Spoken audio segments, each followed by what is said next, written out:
옛날에 자기 키보다 조금 더 큰 행성에 살고 있는 어린 왕자가 있었어요. 그는 친구를 사귀고 싶어 했는데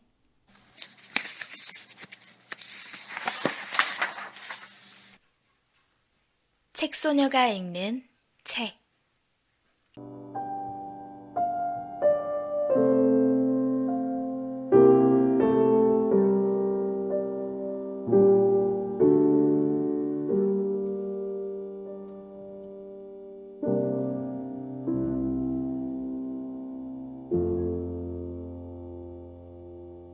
어린 왕자, 앙투안 드 생텍쥐 페리. 6살 무렵 나는 원시림을 다룬 실제로 겪은 이야기라는 책에서 멋진 그림을 본 적이 있다. 맹수를 집어삼키는 보아뱀 그림이었다. 아래 그림은 그걸 베껴 그려본 것이다. 그 책에는 이렇게 쓰여 있었다. 보아뱀은 먹이를 씹지 않고 통째로 집어삼킨다. 그러고 나서 꼼짝도 하지 않고 먹이가 소화될 때까지 6달 동안 잠을 잔다. 그래서 나는 밀림에서 펼쳐질 모험을 골똘히 생각해 본 다음 색연필로 내 생애 첫 그림을 그려보았다. 그것은 내 그림 제1호였다. 바로 이런 그림이었다. 나는 내가 그린 걸작을 어른들에게 보여주고 그림이 무섭지 않느냐고 물어보았다. 어른들은 모자가 무섭다고? 라고 대답했다. 나는 모자를 그린 게 아니었다. 그것은 코끼리를 소화시키고 있는 보아뱀이었다. 그래서 나는 어른들이 이해하기 쉽게 보아뱀의 속을 그렸다. 어른들은 언제나 설명해 주기를 바란다. 내 그림 제2호는 이렇게 해서 세상에 나왔다. 어른들은 속이 보이거나 보이지 않거나 하는 보아뱀 그리기 따위는 접어두고 차라리 지리나 역사, 산수, 문법에 흥미를 갖는 편이 낫겠다고 충고해 주었다. 그래서 나는 6살 때 화가라는 멋진 직업을 포기해버렸다. 내 그림 제1호와 제2호가 실패해서 낙심했던 것이다. 어른들은 절대 혼자서 이해하지 못한다. 매번 설명해 주어야 하니 아이들에게는 피곤한 일일 수밖에. 결국 다른 직업을 선택해야 했던 나는 비행기 조종하는 법을 배웠다. 그리고 거의 전 세계를 날아다녔는데 지리 관련 지식이 내게 많은 도움이 된 것만은 확실하다. 나는 한눈에 중국과 애리조나를 구별할 수 있었다. 그것은 한밤중에 길을 잃었을 때 대단히 쓸모가 있었다. 그렇게 세계를 돌아다니는 동안 점잖은 사람을 수없이 만났다. 어른들의 세상에서 많은 경험을 해본 것이다. 나는 그들을 아주 가까이서 지켜보기도 했다. 그렇다고 해서 어른들을 바라보는 내 시각이 달라진 건 아니었지만 조금이라도 똑똑해 보이는 어른을 만나면 나는 늘 가지고 있던 내 그림 제1호를 꺼내 그 사람을 시험해 보곤 했다. 그 사람이 정말로 무언가를 이해할 수 있는지 알아보고 싶었던 것이다. 그렇지만 돌아오는 대답은 늘 똑같았다. 모자를 그렸군요. 그러면 나는 그 사람에게 보아뱀과 원시림, 그리고 별에 대한 이야기는 꺼내지도 않았다. 대신 그 사람이 이해할 만한 이야기를 했다. 브릿지 게임이나 골프, 정치, 넥타이 등을 이야기하는 것이다. 그러면 그 어른은 반듯한 청년을 알게 되었다며 무척 흡족해했다. 나는 마음을 터놓고 이야기를 나눌 사람 없이 오랜 시간을 홀로 지내왔다. 6해 전 사하라 사막 한가운데서 비행기가 고장을 일으키기 전까지 말이다. 비행기 모터의 어떤 부분이 망가져버리고 만 것이다. 그때 내 곁엔 정비공도 승객도 없어 혼자서 어려운 수리를 해야 할 상황이었다. 그것은 내게 사느냐 죽느냐 하는 문제였다. 물이 8해 동안 마실 분량밖에 없었기 때문이다. 첫날 밤, 사람들이 사는 마을에서 수만 리나 떨어진 사막에서 잠이 들었다. 나는 망망대해를 떠도는 뗏목에 몸을 맡긴 조난자보다 더 고립된 신세였다. 그러니 동이 텄을 때 나를 깨우는 작은 목소리를 듣고 얼마나 놀랐을지 상상이 가지 않는가? 한 번도 들어본 적 없는 그 목소리는 내게 이렇게 말했다. 저기, 양 한 마리만 그려줄 수 있어? 뭐? 양 한 마리만 그려줘. 나는 벼락을 맞은 것처럼 깜짝 놀라 자리에서 벌떡 일어났다. 그러고는 두 눈을 비비고 주변을 둘러보았다. 이상한 옷을 입은 사내아이가 심각한 표정으로 나를 바라보고 있었다. 이 그림은 시간이 흘러 내가 그 아이를 그린 그림들 가운데 가장 잘 된 것이다. 그렇지만 내 그림은 실제 모델보다는 훨씬 매력이 떨어진다. 그것은 내 잘못이 아니다. 나는 어른들 때문에 화가 나는 직업을 포기해버렸고 속이 보이거나 보이지 않는 보아뱀을 그린 것 말고는 그림을 그려본 적이 한 번도 없으니까 말이다. 깜짝 놀라 휘둥그레진 눈으로 그 사내 아이를 바라보았다. 당신은 당시 내가 있던 곳이 사람들이 사는 마을에서 수만 리나 떨어져 있다는 사실을 잊지 말기 바란다. 하지만 그 작은 아이는 길을 잃은 것처럼 보이거나 지쳐 보이지 않았다. 배가 고프거나 목이 마른 것 같지도 않았고 두려워하는 것 같지도 않았다. 사람들이 사는 마을에서 수만 리 떨어진 사막 한가운데서 길을 잃은 아이의 모습이라고는 도저히 생각할 수 없었다. 나는 가까스로 용기를 내어 아이에게 말을 걸었다. 그런데 넌 여기서 뭐하니? 그러자 아이는 잠옷 심각한 표정을 지어 보이더니 나지막하게 다시 말했다. 양 한 마리만 그려줘. 부탁이야. 신비한 일이 아주 강렬하게 다가오면 감히 이를 거부할 수는 없는 법이다. 사람들이 사는 마을에서 수만 리 떨어진 데다 죽음의 위기에 처한 상황에서 어처구니 없게 보일 수도 있겠지만 나는 주머니에서 종이 한 장과 만년필을 꺼냈다. 그 순간 내가 열심히 배운 거라고는 지리나 역사, 산수, 문법이라는 생각이 떠올랐다. 그래서 나는 그 작은 사내 아이에게 그림을 그릴 줄 모른다고 말했다. 아이가 대답했다. 상관없어. 양 한 마리만 그려줘. 양을 단 한 번도 그려본 적이 없어 내가 그릴 줄 아는 그림 2개 중 하나를 그려주었다. 바로 속이 보이지 않는 보아뱀 그림이었다. 그런데 그 아이가 하는 말을 듣고 놀라지 않을 수 없었다. 아니야. 이게 아니라고. 코끼리를 삼킨 보아뱀을 그려달라는 게 아니야. 보아뱀은 너무 위험하고 코끼리는 너무 거추장스러워. 내가 사는 곳은 아주 작아. 난 양이 필요해. 양 한 마리만 그려줘. 그래서 이번에는 양을 그리기 시작했다. 그 아이는 그림을 꼼꼼히 들여다보더니 말했다. 아니야. 이 양은 병들었잖아. 다른 양을 그려줘. 나는 또다시 양을 그렸다. 자그마한 내 친구는 상냥하게 웃으며 말했다. 자, 봐봐. 이건 양이 아니라 염소라고. 뿔이 있잖아. 할 수 없이 또 다른 양을 그렸다. 하지만 이번에도 거절당하고 말았다. 이 양은 너무 늙었어. 오래오래 살 수 있는 양을 그려줘. 나는 비행기 모터를 한시라도 빨리 뜯어 고쳐야 한다는 생각에 마음이 조급해져 아무렇게나 대충 그림을 그렸다. 그러고는 아이에게 보여주며 말했다. 이건 상자야.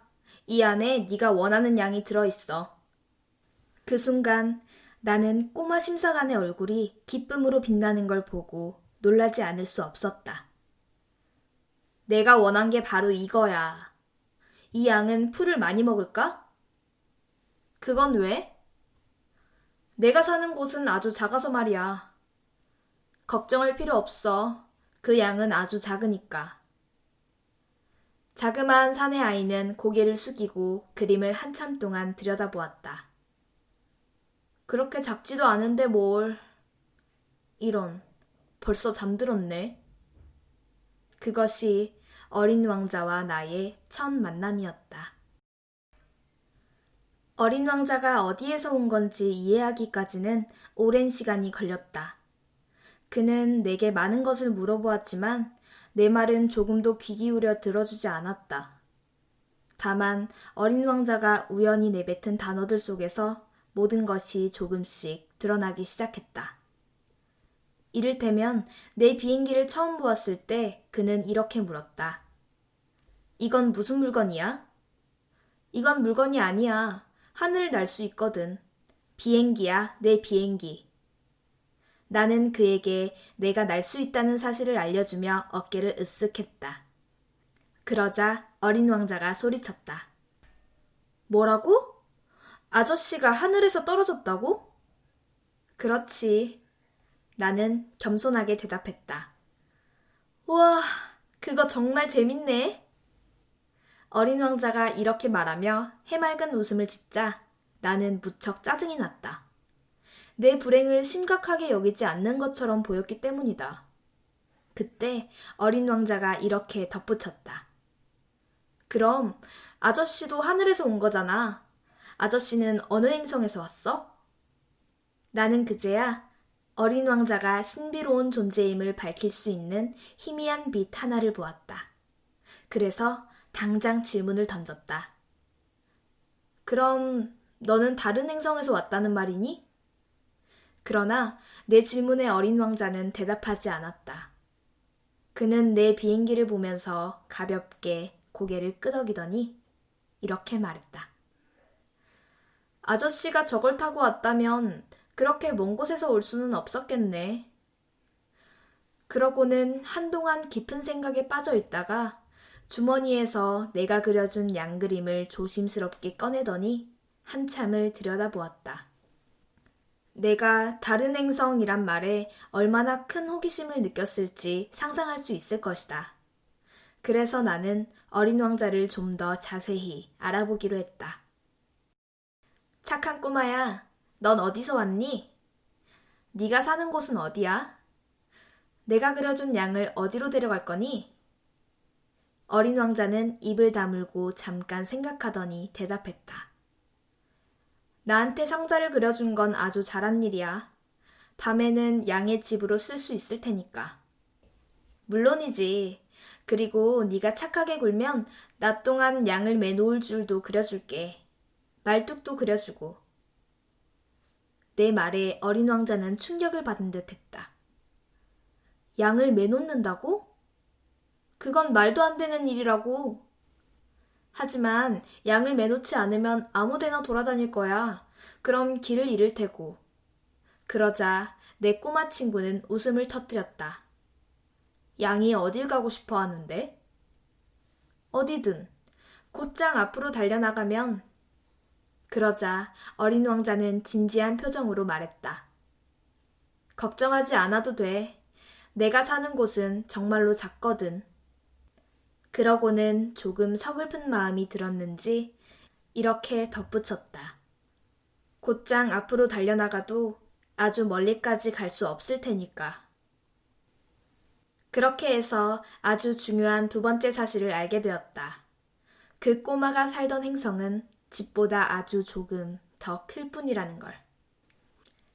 나는 그 사실에 크게 놀라지 않았다.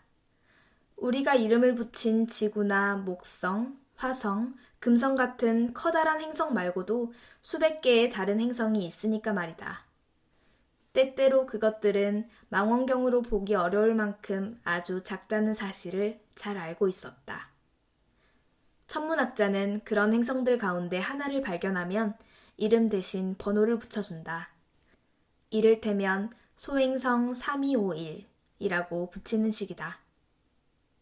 내게는 어린 왕자가 살던 행성이 소행성 B612라고 믿을 만한 충분한 근거가 있다.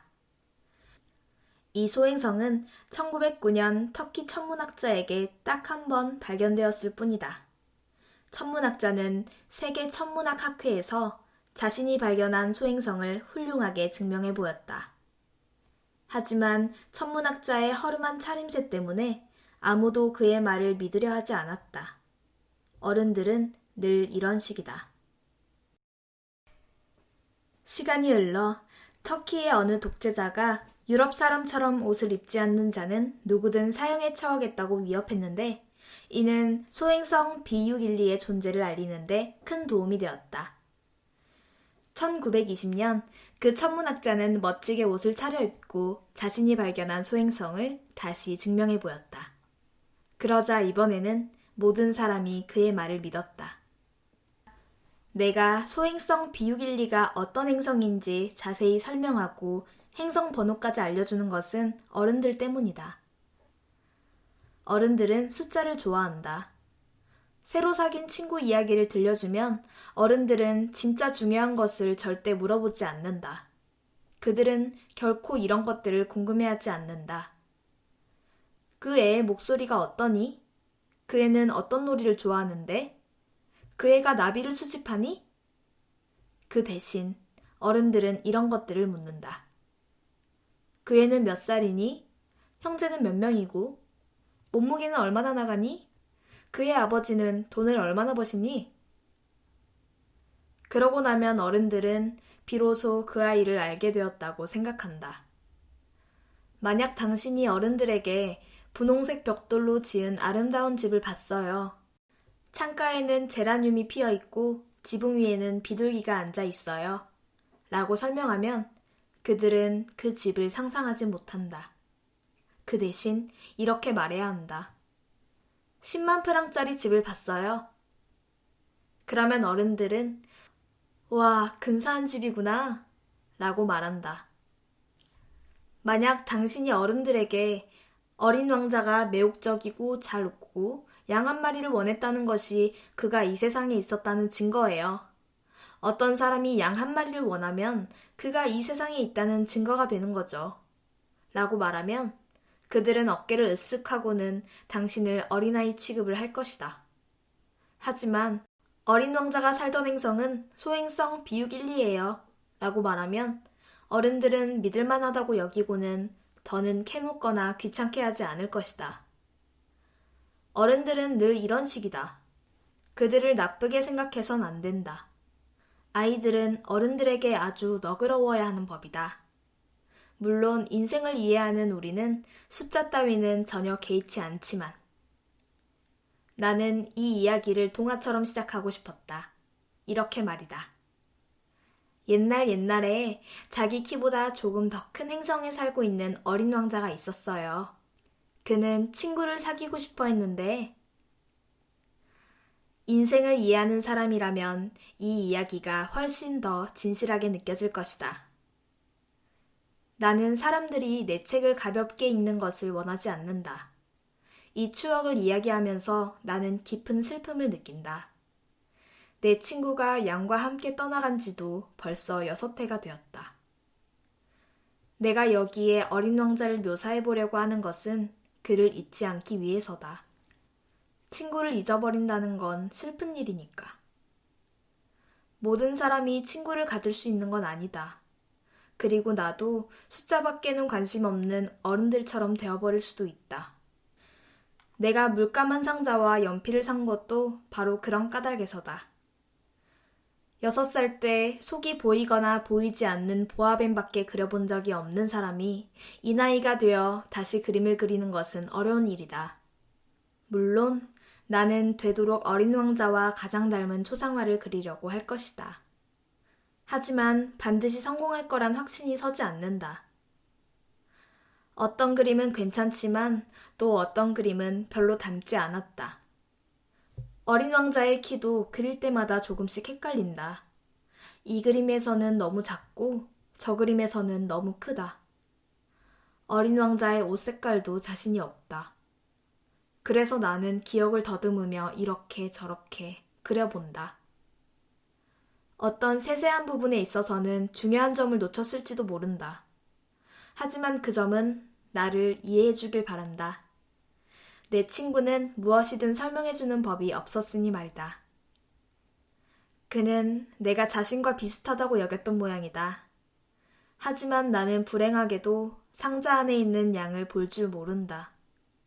나도 조금은 어른들처럼 되어버렸을지도 모를 일이다. 나도 나이를 먹게 마련이니까. 나는 매일매일 행성이니 출발이니 여행이니 하는 것들을 조금씩 알게 되었다. 이런저런 생각을 하다가 우연히 그렇게 된 것처럼 그것을 조금씩 이해해갔다. 4일째 되던 날 바오밥 나무의 비극을 알게 된 것도 그렇게 해서였다. 이번에도 양 덕분이었다. 어린 왕자가 문득 심각한 의문에 휩싸인 듯 내게 물어보았기 때문이다. 양이 작은 나무를 먹는다는 게 사실이지? 그렇지? 응, 사실이야. 아, 다행이다. 나는 양이 작은 나무를 먹는 게 왜 그토록 중요한지 이해할 수가 없었다. 그때 어린 왕자가 말했다. 그럼 나중에는 양이 바오밥 나무도 먹겠지? 나는 어린 왕자에게 바오밥 나무는 작은 나무가 아닌 성당만큼 커다란 나무이고 코끼리 한 떼를 몰고 간다 해도 바오밥 나무 꼭대기에 닿지 못할 거라고 설명해 주었다. 코끼리 떼라는 내 말에 어린 왕자가 웃으며 말했다. 코끼리들을 한 마리씩 포개 놓아야겠네. 그러고는 똑똑한 어린 왕자가 다시 말했다. 바오밥 나무도 크게 자라기 전까지는 자그마할 거 아니야? 그렇지. 그런데 왜 양이 작은 바오밥 나무를 먹어야 한다는 거지? 어린 왕자는 당연한 걸 묻는다는 듯이 아이 참, 생각해봐 라고 대답했다. 그래서 나는 혼자서 어린 왕자의 이야기를 이해해보려고 한참 생각을 짜내야 했다. 실제로 어린 왕자의 행성에도 다른 행성과 마찬가지로 좋은 풀과 나쁜 풀이 있었다. 그러니까 좋은 풀에 좋은 씨앗이 있고 나쁜 풀에 나쁜 씨앗이 있다. 하지만 씨앗은 눈에 보이지 않는다. 씨앗들은 땅속에서 살그머니 잠들어 있다가 그중 하나가 잠에서 깨어나고 싶은 충동에 사로잡히는 것이다. 그러면 그 씨앗은 기지개를 펴고 아무에게도 해를 끼치지 않는 귀엽고 자그마한 싹을 태양 쪽으로 수줍게 내민다. 그것이 무나 장미나무의 싹이라면 그대로 자라도록 내버려두면 된다. 하지만 그것이 나쁜 싹이라면 보이는 대로 바로 뽑아버려야 한다. 어린 왕자가 사는 행성에도 골치 아픈 나쁜 씨앗이 있다. 바로 바오밥 나무 씨앗이었다. 그 행성의 땅속은 바오밥 나무의 씨앗 투성이었다. 그런데 바오밥 나무는 너무 늦게 손을 쓰면 영영 뽑아버릴 수가 없다. 그 나무는 온 행성을 어지럽힐 뿐 아니라 뿌리를 내려 구멍을 뚫어버린다. 작은 행성에 바오밥 나무가 너무 많이 자라면 결국 행성은 산산조각 나고 만다. 나중에 시간이 흐른 뒤 어린 왕자는 내게 말했다. 그건 규율의 문제야. 아침에 일어나 단장을 마치고 나면 행성도 정성스럽게 단장해줘야 해. 바오밥 나무가 아주 어릴 때는 장미나무와 무척 비슷하거든. 그래서 바오밥 나무와 장미나무를 구별할 수 있게 되면 바오밥 나무를 규칙적으로 뽑아줘야 해. 그건 아주 귀찮은 일이지만 아주 쉬운 일이기도 해. 그리고 어린 왕자는 내가 사는 행성의 아이들도 기억할 수 있도록 머릿속에 콕 박힐 만한 그림을 그려놓으라고 충고했다. 아이들이 언젠가 여행을 하게 되면 그 그림이 도움이 될 거야.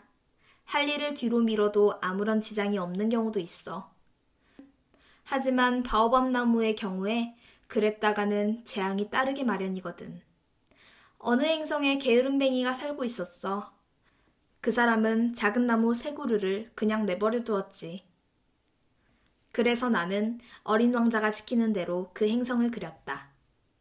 나는 도덕군자처럼 말하는 걸 절대 좋아하지 않는다. 하지만 바오밥 나무가 얼마나 위험한지 잘 알려져 있지 않은 데다 소행성에서 길을 잃으면 정말로 위험에 빠질 수 있어 이번 한 번만은 예외적으로 이렇게 말하려고 한다. 어린이들아, 바오밥 나무를 조심해. 내가 이토록 그림을 열심히 그린 이유는 나와 마찬가지로 오래전부터 자신들의 위험을 알아차리지 못한 채 스쳐 지나간 내 친구들에게 교훈을 주기 위해서다. 내가 주려는 교훈은 그럴 만한 가치가 있다. 당신은 이렇게 물어볼 수도 있다. 왜 이 책에는 바오밥 나무를 그린 것처럼 웅장한 그림이 또 없을까? 대답은 간단하다. 나도 그리려고 애써봤지만 그릴 수가 없었다. 내가 바오밥 나무를 그렸을 때는 그만큼 절박한 심정으로 열의에 차 있었던 것이다. 아, 어린 왕자. 나는 조금씩 그렇게 외롭고 쓸쓸하고 단조로운 네 삶을 이해하게 되었다. 오랫동안 네 소일거리라고는 해에 저물 때의 감미로움을 느끼는 것뿐이었다. 나는 그 사실을 나흘째 되던 날 아침 네가 했던 이야기를 듣고 알게 되었다. 어린 왕자는 이렇게 말했다. 난 해질녘을 좋아해. 해가 지는 걸 보러 가자. 하지만 기다려야 해. 기다리다니? 뭘? 해가 지기를 기다려야지. 처음에 어린 왕자는 무척 놀란 듯 보였지만 곧 웃음을 터뜨렸다. 그러고는 내게 말했다. 아직도 내가 살던 행성에 있는 줄 알았지 뭐야. 실제로 그랬다. 모두 알고 있듯이 미국에서 정오가 되면 프랑스에서는 해가 진다. 프랑스까지 한달음에 갈 수만 있다면 해지는 모습을 볼 수도 있지만 불행하게도 프랑스는 너무 멀리 떨어져 있었다. 어린 왕자의 조그만 행성에서는 의자를 몇 발자국만 뒤로 물러놓으면 충분하겠지만 말이다. 그리고 그는 자신이 원할 때마다 석양을 보곤 했을 것이다. 어떤 날은 해가 지는 걸 43번이나 본 적도 있어. 잠시 후 어린 왕자는 다시 말했다. 혹시 그거 알아? 아주 슬플 때는 해질녘을 좋아하게 돼. 그럼 해가 지는 걸 43번이나 본 날, 너는 아주 슬펐겠네? 어린 왕자는 아무 대답도 하지 않았다. 닷새째 되던 날, 역시 양 덕분에 어린 왕자가 가진 삶의 비밀을 알게 되었다. 그는 마치 오랫동안 묵묵히 고심했던 어떤 문제의 결과라도 내놓는 듯 내게 갑작스레 질문을 던졌다. 양이 작은 나무를 먹는다면 꽃도 먹을까? 양은 닥치는 대로 먹어. 가시가 있는 꽃도? 응, 가시가 있는 꽃도. 그럼 가시는 무엇에 소용이 있는 거지? 그것은 나도 알지 못했다. 마침 나는 모터를 꽉 조이고 있던 나사 한 개를 푸느라 온 정신을 팔고 있었다. 비행기의 고장은 생각보다 심각한 상태였고 마실 물도 점점 바닥을 드러내고 있었다. 나는 최악의 상황에 부딪히는 건 아닐까 몹시 걱정스러웠다. 가시는 무엇에 소용이 있는 거냐고. 어린 왕자는 한 번 질문을 던지면 절대 포기하는 법이 없었다. 나사 때문에 잔뜩 예민해 있던 나는 아무렇게나 대답해버렸다. 가시는 아무 쓸모도 없어. 꽃들이 괜히 심술을 버리는 거라고. 저런! 잠깐 침묵이 흐른 뒤 어린 왕자는 원망스러운 눈빛으로 나를 향해 쏘아붙였다. 말도 안 돼. 꽃들은 연약하고 순수해. 그래서 자신이 할 수 있는 방법으로 스스로를 보호하고 있는 거야. 가시가 있으면 무서운 존재가 된다고 믿는 거라고. 나는 아무런 대꾸도 하지 않았다. 그 순간 다른 생각에 빠져 있었던 것이다. 나사가 계속 풀리지 않으면 망치로 쳐서 빼내야겠군. 어린 왕자는 또다시 내 생각을 방해했다. 그러니까 아저씨는 말이야, 꽃들이. 그만해, 그만하라고. 알게 뭐야? 그냥 생각나는 대로 대답한 것뿐이야. 난 지금 중요한 일을 하고 있다고. 어린 왕자는 깜짝 놀라며 나를 쳐다봤다. 중요한 일이라고 했어? 그러고 나서 어린 왕자는 한동안 기름때로 더러워진 손에 망치를 쥐고 아주 흉물스러워 보이는 물체에 몸을 기울이고 있는 나를 물끄러미 바라보더니 이렇게 말했다. 아저씨도 어른들처럼 말하네? 그 말을 듣고 나는 조금 부끄러워졌다. 그렇지만 어린 왕자는 인정사정 없이 또 이렇게 말했다. 아저씨는 모든 걸 혼동하고 있어. 모든 걸 뒤죽박죽으로 만들어놨다고. 어린 왕자는 무척 화가 난 듯 보였다. 그의 금빛 머리칼은 바람에 흩날리고 있었다. 어떤 행성에 얼굴이 시뻘건 남자가 살고 있어. 그 남자는 단 한 번도 꽃향기를 맡아본 적이 없어. 별을 바라본 적도 없고 누구를 사랑해본 적도 없어. 덧셈을 하는 일 외에는 아무것도 안 했지. 그리고 온종일 아저씨처럼 되풀이해서 말하는 거야. 난 중요한 일을 하고 있어. 난 중요한 일을 하고 있다고. 그 말을 하면서 남자는 교만함으로 가득 차 있었지. 하지만 그건 사람이 아니야. 버섯이지. 뭐라고? 버섯이라고! 화가 난 어린 왕자의 얼굴은 이제 하얗게 질려 있었다. 몇백만 년 전부터 꽃들은 가시를 만들었어. 몇백만 년 전부터 양들은 꽃을 먹었고. 그런데도 꽃들이 왜 아무짝에도 쓸모없는 가시를 만들어내려고 그토록 애쓰는지 알려는 게 중요하지 않단 말이야? 양들과 꽃들의 갈등이 중요한 게 아니라고? 시뻘건 얼굴에 뚱뚱한 남자가 하는 덧셈보다 급하지도 중요하지도 않다고? 내가 사는 행성을 빼곤 어디에도 없는 세상에서 단 하나뿐인 꽃을 내가 알고 있다 해도, 그리고 어느 날 아침 작은 양 한 마리가 무슨 일을 저지르는지도 모른 채 그 꽃을 먹어버린다 해도 그게 중요하지 않은 일이냐고. 얼굴까지 새빨개진 어린 왕자는 계속해서 말했다. 수백 수천만 개의 별 가운데 단 하나밖에 없는 꽃을 사랑하는 사람은 수백 수천만 개의 별을 바라보는 것만으로도 행복할 거야. 내 꽃이 저 별 어딘가에 있겠지 라고 생각하면서 말이야. 그런데 양이 그 꽃을 먹어버리면 그 사람에게는 어느 날 갑자기 그 별들이 사라지는 거나 마찬가지라고. 그런데도 중요하지가 않다는 거야? 어린 왕자는 더는 말을 잇지 못했다. 그러고는 갑자기 울음을 터뜨렸다.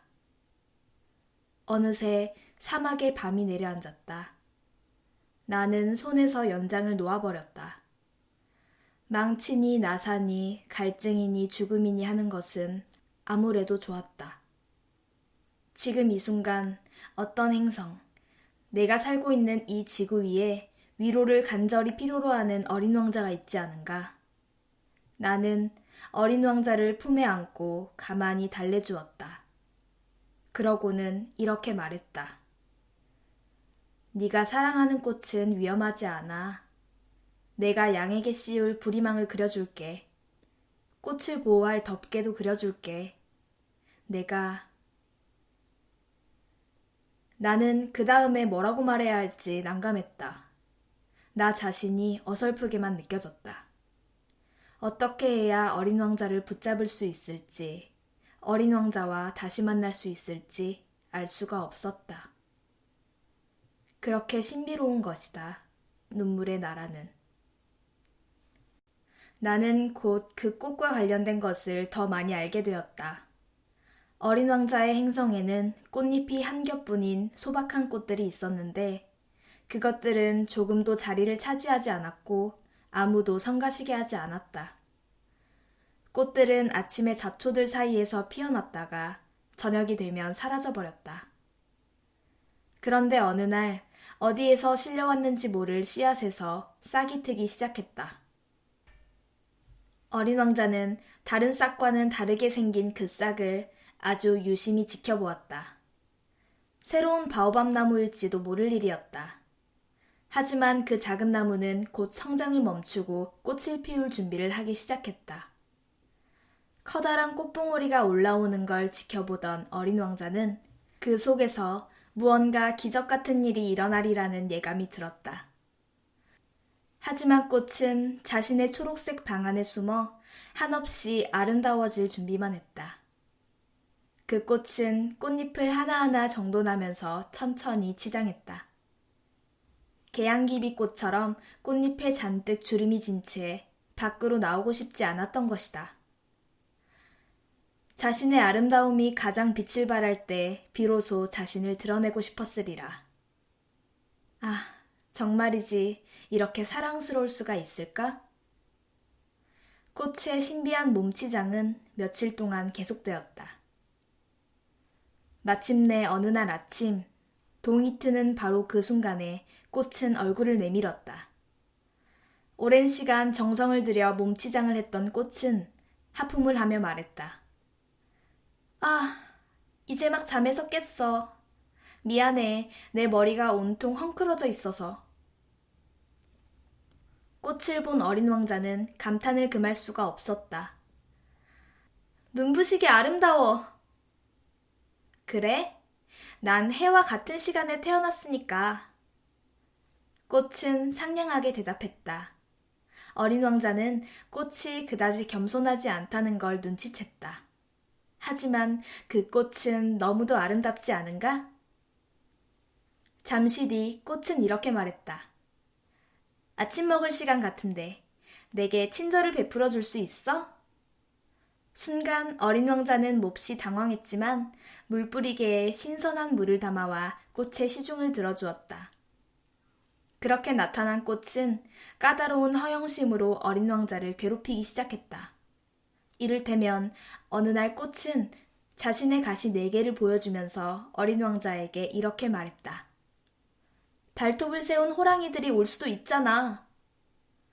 내가 사는 행성에는 호랑이가 없어. 그리고 호랑이는 풀을 먹지 않아. 어린 왕자는 꽃의 말에 반박했다. 난 풀이 아니야. 꽃이 상냥하게 대답했다. 미안해. 호랑이 따위는 조금도 무섭지 않아. 다만 난 바람 부는 걸 아주 싫어해. 혹시 바람막이를 가지고 있어? 어린 왕자는 생각했다. 바람 부는 걸 싫어한다고. 식물한테는 별로 좋지 않은 걸까? 이 꽃은 참 까다롭구나. 저녁에는 내게 유리덮개를 씌워줘. 네가 사는 행성은 너무 추워. 환경도 안 좋고 시설도 제대로 갖춰있지 않고 내가 살던 곳에는... 하지만 꽃은 하려던 말을 멈추었다. 그 꽃은 씨앗 형태로 이곳에 왔다. 다른 세상을 알 리가 없었다. 뻔한 거짓말을 하려다 들킨 게 무한해진 꽃은 어린 왕자에게 죄책감을 안겨주려고 기침을 2번 했다. 바람막이는? 찾으러 가려고 했는데 네가 계속 말을 시켰잖아. 그때 꽃은 어린 왕자에게 양심의 가책을 느끼게 하려고 더 크게 기침을 해댔다. 그렇게 해서 어린 왕자는 꽃을 사랑하면서도 의심하기 시작했다. 어린 왕자는 꽃이 대수롭지 않게 하는 말도 심각하게 받아들이면서 몹시 불행해졌다. 어느 날 어린 왕자는 내게 속내를 털어놓았다. 꽃의 말을 듣지 말걸. 꽃이 하는 말은 듣지 말았어야 해. 그저 바라보고 향기만 맡았으면 되는데. 그 꽃은 내 행성을 향기롭게 해주었어. 그런데도 난 그걸 즐길 줄 몰랐어. 그때 발톱 이야기에도 그렇게 짜증내지 말고 측은하게 여겼어야 하는데. 어린 왕자는 또 이렇게 말했다. 난 그때 아무것도 이해할 줄 몰랐어. 말이 아닌 행동으로 판단했어야 하는데. 그 꽃은 내게 향기를 선물하고 내 마음을 환하게 밝혀주었지. 하지만 난 도망치고 말았어. 결국 그 서투른 꾀 뒤에 숨어있는 다정함을 알아차리지 못한 거지. 꽃들은 그처럼 모순된 존재라는 걸. 난 너무 어려서 꽃을 사랑하는 법을 몰랐던 거야. 나는 어린 왕자가 철새들을 따라 자신의 행성을 떠나왔으리라고 생각한다. 행성을 떠나던 날 아침, 어린 왕자는 그곳을 말끔하게 정리했다. 그는 불을 뿜는 화산을 정성스럽게 청소했다. 어린 왕자의 행성에는 불을 뿜는 화산이 2개 있었다. 그래서 아침 식사를 데우는데 아주 편리하게 이용했다. 행성에는 불이 꺼진 화산도 하나 있었다. 그렇지만 어린 왕자는 이렇게 말하곤 했다. 언제 어떤 일이 일어날지 모르잖아. 그래서 어린 왕자는 불이 꺼진 화산도 정성을 들여 청소했다. 화산들을 잘 청소해 놓으면 폭발하지 않고 조용히 규칙적으로 타오른다. 화산의 폭발은 벽난로에서 타오르는 불꽃과도 같다. 물론 우리가 사는 이 지구에서 화산을 청소하기엔 우리가 너무 작다. 그래서 간혹 화산이 폭발하면 많은 곤란을 겪을 수밖에 없다. 어린 왕자는 조금은 서글픈 마음으로 바오밥 나무의 마지막 싹도 뽑았다. 그는 다시는 돌아오지 못하리라고 생각했다. 그래서인지 평소 해오던 그 모든 일이 그날따라 무척이나 친밀하게 느껴졌다. 마지막으로 꽃에 물을 주고 유리덮개를 씌울 때는 울고 싶은 심정이 되었다. 잘 있어. 어린 왕자가 꽃에게 말했다. 꽃은 대답하지 않았다. 나 갈게. 어린 왕자가 또다시 말했다. 꽃이 기침을 했다. 하지만 그것은 감기 때문이 아니었다. 마침내 꽃이 입을 열었다. 내가 너무 바보처럼 굴었어. 나를 용서해줘. 어딜 가든 행복하길 바랄게. 어린 왕자는 꽃이 자신을 원망하지 않는 사실에 놀랐다. 그는 유리덮개를 손에 든 채 어리둥절해서 멍하니 서 있었다. 어린 왕자는 꽃이 왜 이렇게 얌전하고 다정하게 구는지 그 이유를 알 수가 없었다. 꽃이 말했다. 그래, 맞아. 난 널 좋아해. 네가 그걸 알아차리지 못한 건 내 잘못이야. 그건 중요하지 않아. 그런데 너도 바보 같기는 마찬가지야. 부디 행복하길. 유리덮개는 그냥 둬. 그건 이제 필요 없어. 그래도 바람이 불면 그렇게 심한 감기에는 걸리지 않아. 서늘한 밤 공기는 내게 좋을 거야. 난 꽃이니까. 그렇지만 벌레들이 나타나기라도 하면 나비를 만나려면 애벌레 2마리쯤은 견뎌야 해. 나비는 정말로 아름다워. 나비가 아니면 또 누가 날 찾아와 주겠어?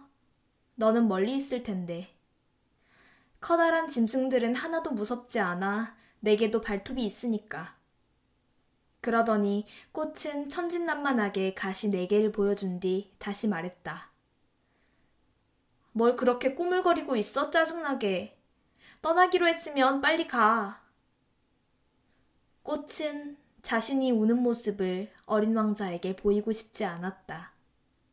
그토록 자존심이 센 꽃이었다. 어린 왕자는 소행성 325, 326, 327, 328, 329, 330 근처에 살았다. 그래서 일거리도 찾고 견문도 넓혀볼 생각으로 그 소행성들부터 방문해보기로 했다. 첫 번째 소행성에는 왕이 살았다. 왕은 자줏빛 외투에 흰 담비 모피를 걸치고는 무척 단순하지만 위험 있어 보이는 왕자에 앉아 있었다. 아, 저기 신하가 한 명 왔구나. 어린 왕자를 본 왕이 소리쳤다. 어린 왕자는 생각했다. 나를 한 번도 본 적이 없는데 어떻게 알아볼까? 왕들에게는 세상이 아주 간단하게 돌아간다는 사실을 몰랐던 것이다. 왕들에게 모든 사람은 신하일 뿐이다. 너를 잘 볼 수 있도록 가까이 오라. 왕은 마침내 누군가의 왕이 되었다는 사실에 마음이 뿌듯했는지 들뜬 목소리로 말했다. 어린 왕자는 눈을 크게 뜨고 앉을 만한 곳을 찾아보았다. 하지만 그 행성은 흰 담비 모피로 만든 왕의 화려한 망토로 뒤덮여 있었다. 그래서 어린 왕자는 계속 서 있어야 했는데 피곤해서인지 하품이 나왔다. 왕의 면전에서 하품을 하는 것은 예절에 어긋나는 일이다. 하품을 금지하노라. 왕은 손을 들어 명령하듯 말했다. 하품이 나오는 걸 참을 수가 없어요. 저는 긴 여행을 한 데다 잠도 못 자서 어린 왕자가 당황해서 말했다. 그렇다면 하품을 하도록 허락하노라. 짐은 몇 해 전부터 하품을 하는 자를 보지 못했다. 짐에게는 네 모습이 참으로 신기하게 보이는구나. 자, 다시 한번 하품을 해보아라. 이건 명령이다. 이번에 왕은 다그치듯 말했다. 그렇게 무섭게 말씀하시면 하품을 못하겠어요. 어린 왕자가 얼굴을 붉히며 말했다. 그렇다면 짐이 내게 명령하니 어느 때는 하품을 하고 또 어느 때는 왕은 당황한 듯 중얼거리더니 말을 잇지 못했다. 표정도 화가 난 듯 보였는데 자신의 권위를 존중해주지 않는다고 느낀 것 같았다.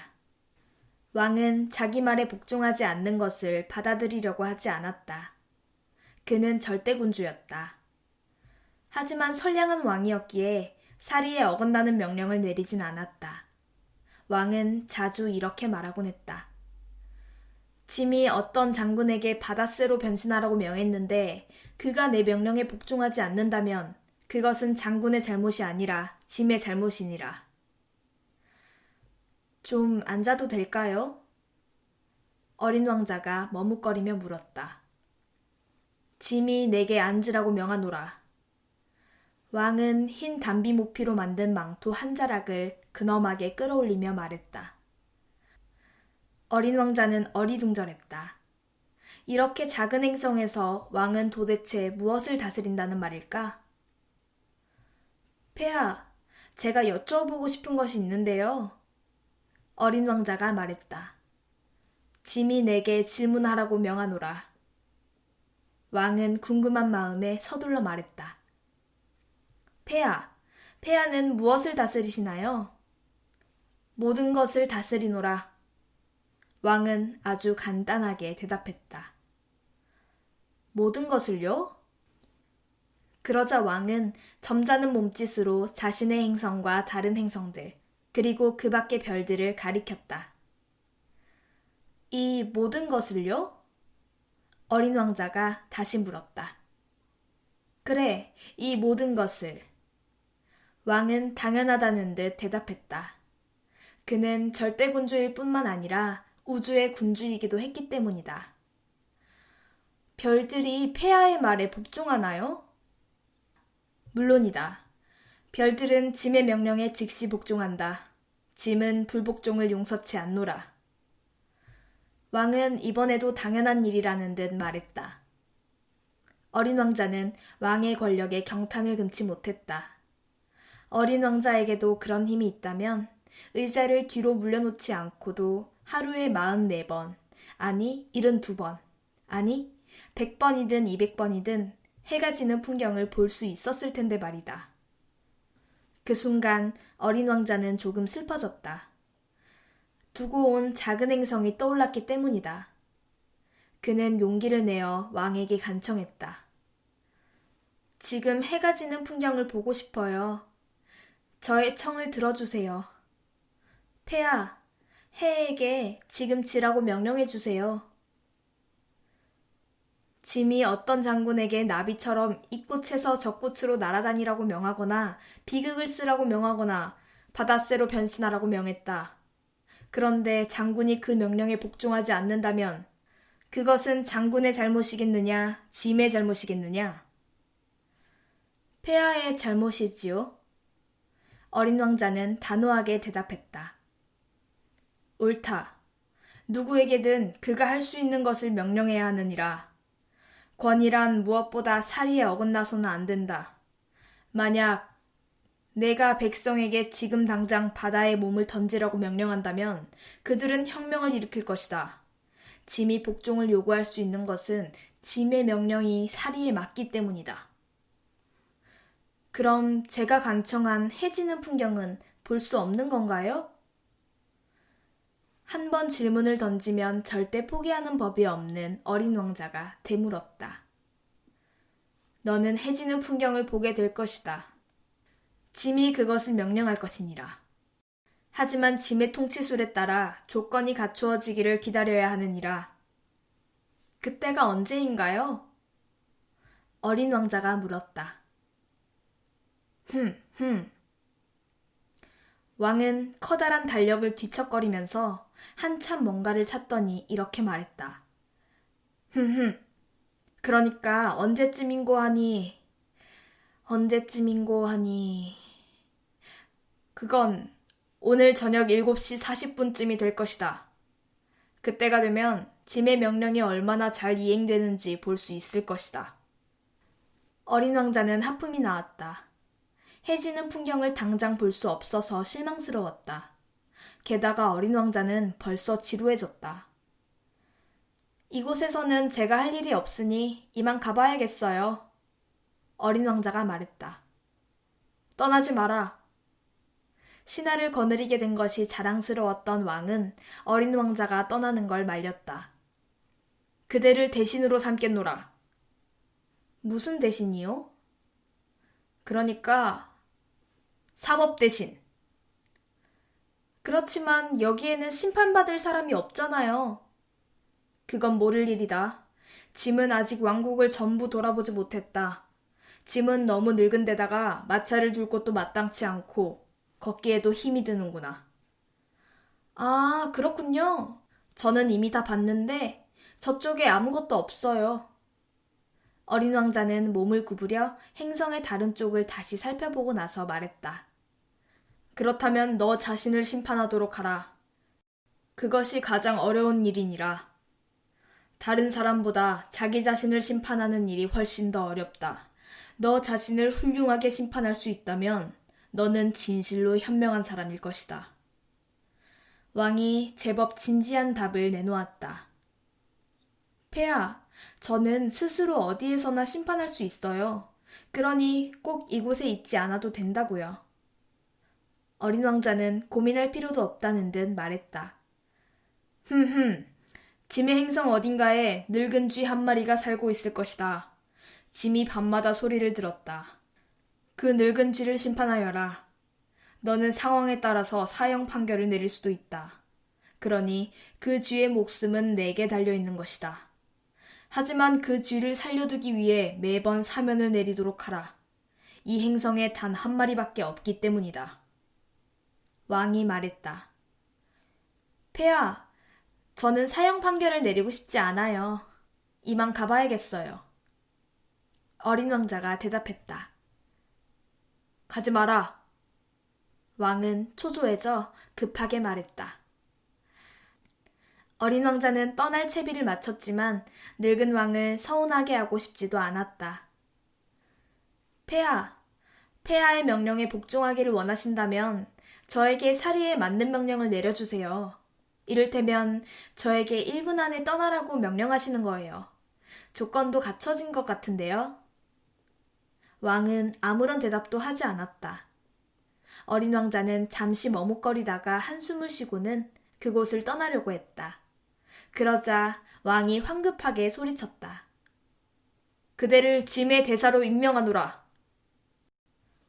왕은 매우 근엄한 표정을 지은 채 말했다. 어른들은 참으로 이상하군. 어린 왕자는 마음속으로 이렇게 중얼거리며 다시 여행을 떠났다. 두 번째 행성에는 거만한 사람이 살고 있었다. 하하, 저기 나를 찬양해줄 자가 오고 있군. 거만한 사람은 아직 먼 거리에 있는 어린 왕자를 보고 소리쳤다. 그에게 다른 사람들은 자신을 찬양해줄 자일 뿐이었다. 안녕하세요.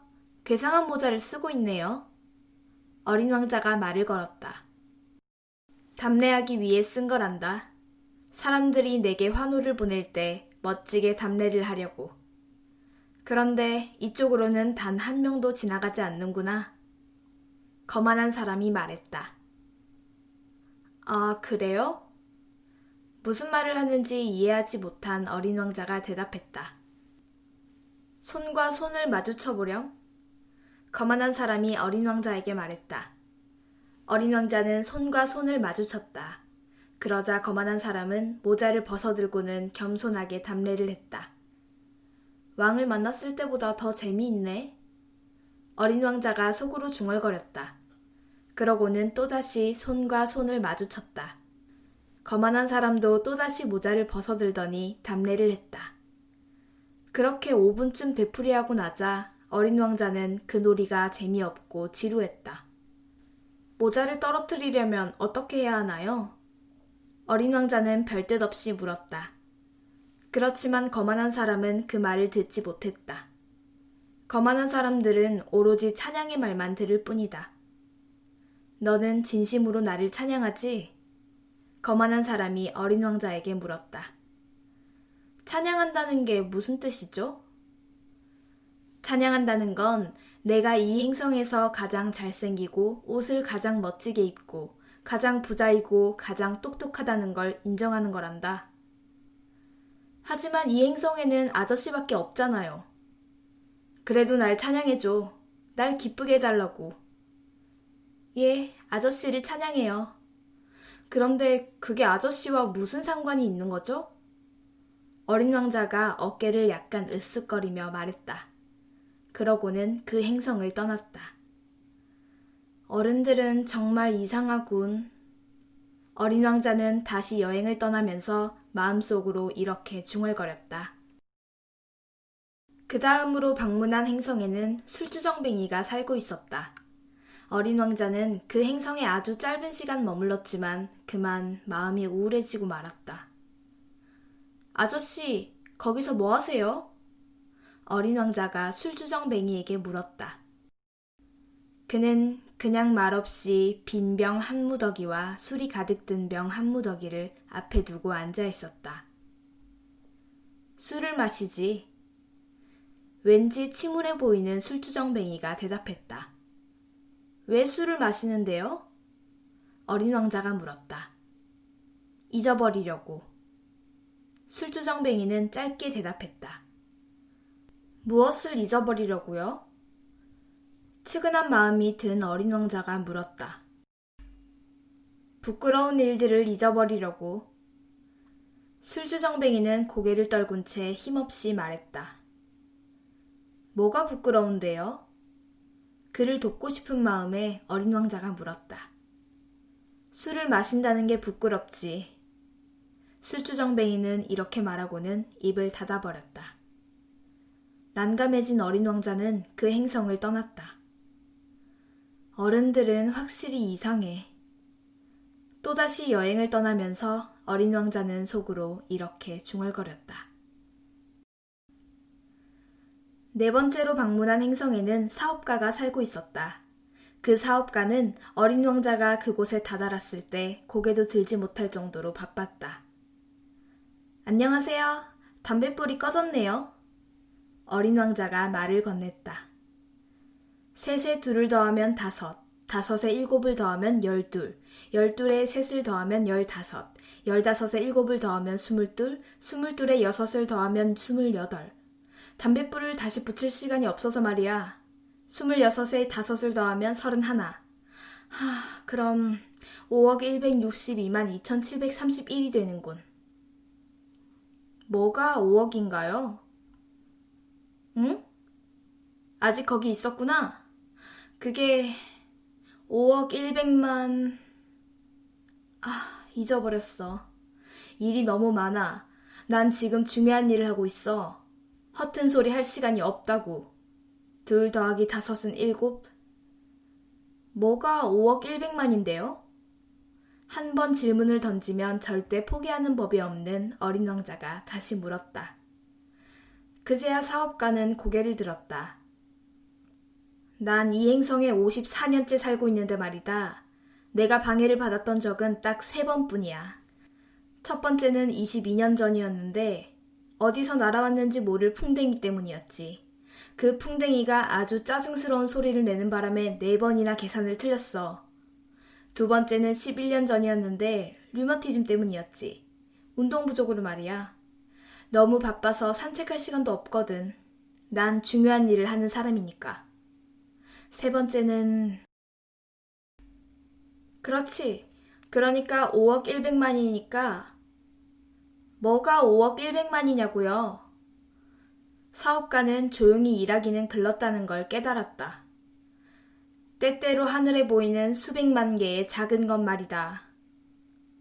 팔이요? 아니, 반짝반짝 빛나는 작은 것들 말이야. 벌이요? 게으름뱅이들을 몽상에 젖게 하는 황금빛의 작은 것들. 하지만 난 중요한 일을 하는 사람이라 몽상에 젖을 시간 따위는 없지. 아, 별이요? 그렇지, 별. 그런데 별 5억 개를 가지고 뭘 하시려고요? 5억 162만 2731개야. 난 중요한 일을 하는 사람이고 계산이 아주 정확하지. 그 별들로 뭘 하는데요? 뭘 하냐고? 네. 아무것도? 그냥 소유할 뿐이지. 별을 소유한다고요? 그래. 하지만 제가 만났던 왕은 절대 소유하지 않아 다스리는 거지. 그건 전혀 다른 거야. 별을 소유하는 게 아저씨에게 무슨 소용이 있는데요? 부자가 될 수 있지. 부자가 되면 무슨 소용이 있는데요? 또 다른 별을 살 수 있지. 만약 다른 별을 발견하게 된다면 말이다. 어린 왕자는 속으로 이 아저씨도 술주정뱅이처럼 말하네 라고 생각했다. 그러면서도 어린 왕자는 또다시 물었다. 별을 어떻게 소유하나요? 별들은 누구의 것이지? 사업가는 투덜거리며 되물었다. 몰라요. 누구의 것도 아니죠. 그렇다면 그건 내 것이지.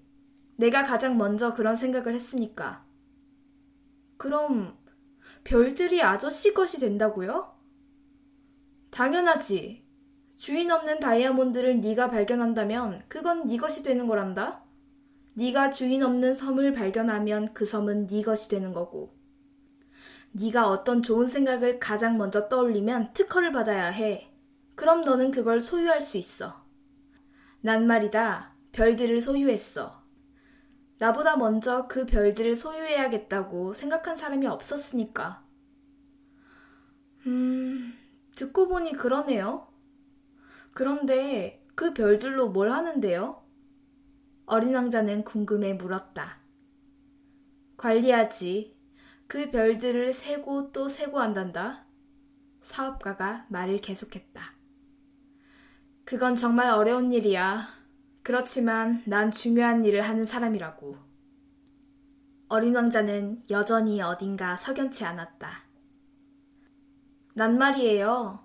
머플러 하나를 가지고 있으면 그것을 목에 두르고 다닐 수 있어요.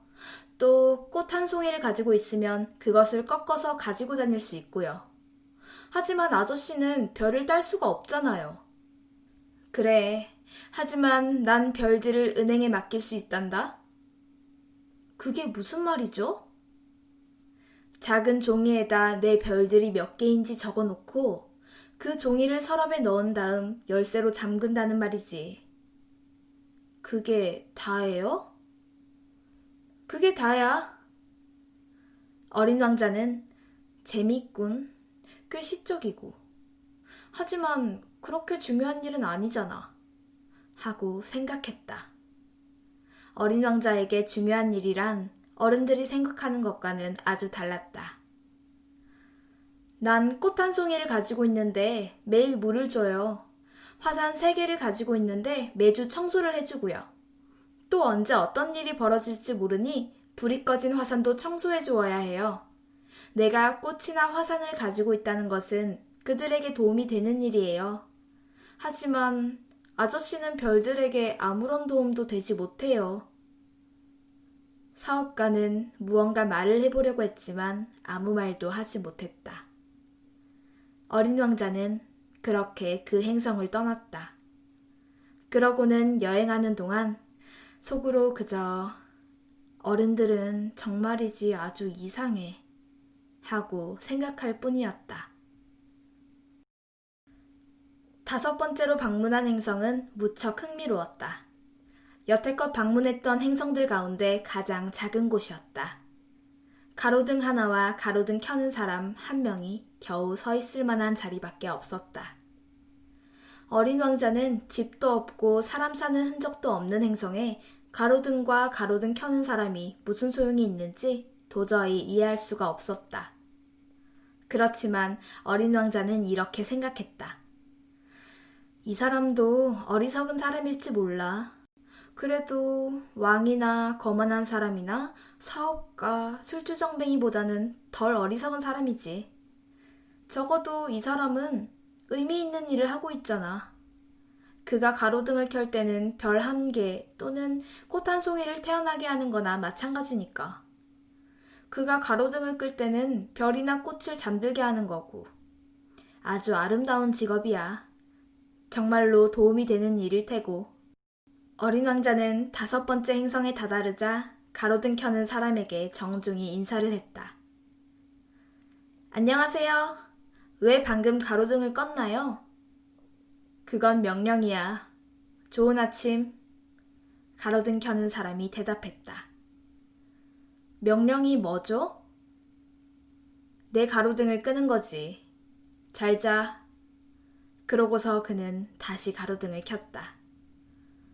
왜 또다시 가로등을 켰나요? 그건 명령이야. 가로등 켜는 사람이 대답했다.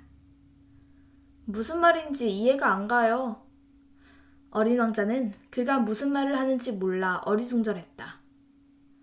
이해해야 할 건 아무것도 없단다. 명령은 명령일 뿐이야. 좋은 아침. 가로등 켜는 사람이 말했다. 그러고는 가로등을 껐다. 그런 다음 붉은색 체크무늬 손수건으로 이마에 땀을 닦았다. 난 정말 고된 일을 하고 있어. 예전에는 그럭저럭 할만했는데 아침이면 가로등을 끄고 저녁이면 가로등을 켰지. 그래서 낮에는 쉬고 밤에는 잘 수 있었어. 그럼 그 뒤에 명령이 바뀌었나요? 아니, 바뀌지 않았어. 바로 그게 끔찍한 거야. 이 행성은 해가 갈수록 점점 더 빨리 돌고 있는데 명령은 하나도 바뀌지 않으니. 가로등을 켜는 사람이 말했다. 그래서요? 어린 왕자는 궁금해 물었다. 그래서 지금은 이 행성이 1분에 한 바퀴씩 돌고 있으니 난 단 1초도 쉴 수가 없어. 1분마다 가로등을 껐다 켰다 해야 한다고. 그거 참 이상하네요. 아저씨네 별에서는 하루가 1분이라니 말이에요. 이상할 게 전혀 없단다. 너와 함께 이야기한 지 벌써 한 달이 되었는걸. 한 달이요? 그래. 30분이 지났으니 30일. 곧 한 달이지. 잘 자. 그리고 그는 다시 가로등을 켰다. 어린 왕자는 말없이 가로등 켜는 사람을 바라보았다. 명령을 그토록 충실하게 지키는 그가 좋아졌다. 어린 왕자는 의자를 뒤로 물리면서 해지는 걸 보고 싶어 했던 지난 날을 떠올렸다. 어린 왕자는 자신의 친구를 도와주고 싶었다. 저기요. 아저씨가 쉬고 싶을 때 쉴 수 있는 방법이 있는데요. 난 언제나 쉬고 싶어. 가로등 켜는 사람이 말했다. 사람은 누구나 성실하게 일하면서도 때때로 게으름을 피우고 싶어 한다. 어린 왕자가 말했다. 아저씨가 사는 행성은 3발자국만 가면 한 바퀴를 돌 수 있을 만큼 아주 작아요. 그러니 언제나 햇빛 속에 있으려면 그저 천천히 걷기만 하면 돼요. 그러니까 아저씨가 쉬고 싶을 때 걸어보세요. 그럼 아저씨가 원하는 만큼 낮이 길어질 테니까요. 그건 썩 좋은 생각이 아닌 것 같구나. 내가 원하는 건 잠을 자는 거니까. 가로등 켜는 사람이 말했다. 그렇다면 정말 유감이네요. 어린 왕자는 한숨을 쉬며 말했다. 그래, 유감이구나. 좋은 아침. 가로등 켜는 사람이 말했다. 그러고는 다시 가로등을 껐다. 저 사람은 왕이나 거만한 사람이나 술주정뱅이, 사업가 같은 사람들에게 무시를 당할 거야. 하지만 우습게 보이지 않는 사람은 저 사람뿐인걸? 그는 자기 자신이 아닌 다른 일에 열중하고 있으니까. 어린 왕자는 더 먼 곳으로 여행을 떠나면서 이런 생각을 했다. 그리고 서운한 마음에 한숨을 내쉬며 또 이런 생각을 했다. 내가 친구로 삼을 만한 사람은 저 아저씨뿐이었는데, 하지만 그 행성은 너무 작아서 두 사람이 있을 만한 자리가 없으니. 어린 왕자가 그 축복받은 행성을 그리워하는 건 차마 자신에게도 고백하지 못했지만 무엇보다도 24시간 동안 해가 지는 것을 1440번이나 볼 수 있기 때문이었다. 6번째 행성은 그 전의 행성보다 10배나 더 넓었다. 그곳에는 엄청나게 커다란 책을 쓰고 있는 노신사가 살고 있었다. 아, 저기 탐험가가 오는군. 그는 어린 왕자를 보자 이렇게 소리쳤다. 어린 왕자는 탁자 위에 걸터앉아 숨을 고르고 있었다. 이미 많은 곳을 여행한 터라 많이 피곤했던 것이다. 어디서 오는 거냐? 노신사가 어린 왕자에게 물었다. 그 커다란 책은 뭐예요? 여기서 뭘 하시는 거죠? 어린 왕자는 노신사의 물음에 아랑곳하지 않고 질문했다. 난 지리학자란다. 노신사가 말했다. 지리학자가 뭔가요? 바다와 강, 산, 사막이 어디에 있는지 아는 사람이지. 정말 재밌겠네요. 그거야말로 직업다운 직업이군요. 어린 왕자는 눈을 반짝이며 말했다. 그리고 지리학자가 사는 행성을 슬쩍 훑어보았다. 이처럼 훌륭한 행성은 일찍이 본 적이 없었다. 정말 아름다운 곳이에요. 아주 큰 바다도 있나요? 내가 그걸 어떻게 알겠니? 지리학자가 대답했다. 아, 그럼 산은요? 내가 그걸 어떻게 알겠니? 이번 대답도 마찬가지였다. 그럼 도시나 강, 사막은요? 내가 그걸 어떻게 알아? 지리학자는 쓸데없는 걸 묻는다는 표정으로 말했다. 하지만 할아버지는 지리학자잖아요. 그렇지. 하지만 난 탐험가가 아니란다. 이곳에는 탐험가가 절대적으로 부족해. 지리학자는 도시와 강, 산, 바다, 큰 바다, 사막이 몇 개인지 세러 다니는 일을 하지 않거든. 지리학자는 대단히 중요한 사람이라서 그렇게 한가로이 돌아다닐 시간이 없어. 책상 앞을 떠날 수가 없거든. 그 대신 탐험가가 오면 그들에게 질문하고 그들의 기억을 기록해두지. 그리고 탐험가의 기억 가운데 흥미로운 점이 있으면 지리학자는 그 사람의 도덕성을 조사한단다. 그건 왜요? 탐험가가 거짓말을 하는 거라면 지리책에 커다란 오류가 생길 테니까. 그리고 탐험가가 술을 너무 많이 마시지 않는지도 조사하지. 그건 왜요? 어린 왕자가 물었다. 술에 취한 사람은 모든 것이 두 개로 보이기 때문이야. 그럼 지리학자는 산이 하나밖에 없는데도 두 개라고 기록할 수 있거든. 내가 아는 어떤 사람이 있는데 그럼 그 사람도 나쁜 탐험가가 될 수 있겠네요. 그럴 수도 있지. 그리고 탐험가의 도덕성이 훌륭하다고 판단되면 그 다음엔 그가 발견한 것을 조사하지. 직접 가서 보나요? 아니, 그러면 일이 너무 복잡해지거든. 그 대신 탐험가에게 증거를 제시하라고 요구하지.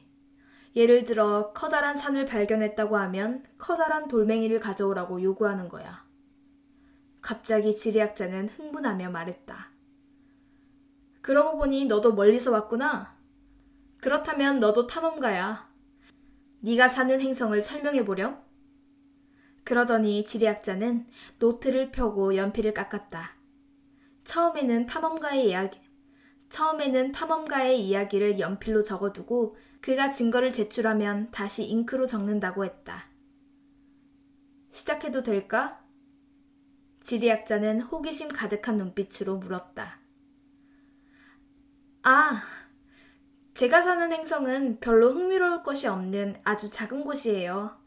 화산이 3개 있는데 둘은 불을 내뿜고 하나는 꺼져 있어요. 그렇지만 언제 무슨 일이 일어날지는 모르는 거죠. 그래, 언제 무슨 일이 일어날지는 모를 일이지. 지리학자는 어린 왕자의 말에 동의한다는 듯 고개를 끄덕거리며 말했다. 꽃도 한 송이 있어요. 꽃은 기록하지 않는단다. 왜요? 꽃이 얼마나 아름다운데요. 꽃은 일시적인 존재니까. 일시적인 존재가 무슨 뜻이에요? 지리책은 모든 책 가운데 가장 귀중한 책이야. 지리책은 시대에 뒤떨어지는 법이 없지. 산이 위치를 바꾸는 일은 거의 일어나지 않으니까. 큰 바다의 물이 말라버리는 일도 그렇고. 우리는 영원한 것을 기록한단다. 하지만 불이 꺼진 화산이 다시 깨어날 수도 있는 거잖아요. 그런데 일시적인 존재가 무슨 뜻이에요? 어린 왕자는 다시 한번 물었다. 화산에 불이 꺼져 있든 다시 깨어나든 우리에게는 마찬가지란다. 우리에게 중요한 것은 산이지. 산은 움직이지 않으니까. 지리학자가 말했다. 일시적인 존재가 무슨 뜻인가요? 한 번 질문을 던지면 절대 포기하는 법이 없는 어린 왕자는 계속 같은 걸 물었다. 그건 머지않아 사라져 버릴지도 모른다는 뜻이란다. 내 꽃이 머지않아 사라져 버릴지도 모른다고요? 물론이지. 내 꽃은 일시적인 존재야. 세상에 맞서 자신을 보호할 수 있는 거라고는 가시 4개밖에 없는데. 그런데 내가 그 꽃을 행성에 혼자 있게 내버려 두었어. 이렇게 생각한 순간 처음으로 후회의 감정이 요동쳤다. 하지만 어린 왕자는 다시 마음을 다잡았다. 저는 어떤 행성에 가보는 게 좋을까요? 어린 왕자가 물었다. 지구라는 행성에 가보렴. 평판이 아주 좋거든. 지리학자는 책을 들여다보며 대답했다. 그렇게 어린 왕자는 자신의 꽃을 생각하면서 지리학자가 있는 행성을 떠났다.